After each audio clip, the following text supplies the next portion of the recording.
طبعا لو المريض ليه عينه بلاد كلتشر لازم نبدا بيها، لان احنا محتاجين نسحب البلاد كلتشر في كومبليت اسيبتيك كونديشن، يعني قبل ما يبقى في اي تلوث وانا لسه معقمه الدراع بتاع المريض، تبقى اول انبوبه هسحبها هتبقى انبوبه البلاد كلتشر. بعد كده هبتدي اسحب انبوبه الستريت، لان انبوبه الستريت على الرغم من ان هي فيها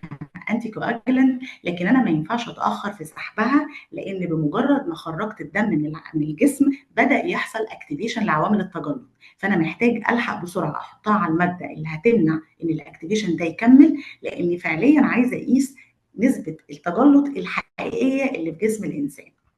بعد كده بسحب العينه البلين او الانبوبه الحمراء، سواء كانت حمراء او كانت صفراء عليها جل، بنسحبهم الاول. بعد كده نبتدي نكمل بالانابيب اللي عليها اديتيف، بنبدا بالليثيوم اللي هي لونها اخضر، بعد كده بناخد انبوبه الاديتا اللي هي لونها لافندر او موف، ثم انبوبه الفلورايد اللي لونها رمادي، واخيرا انبوبه الاي اس ار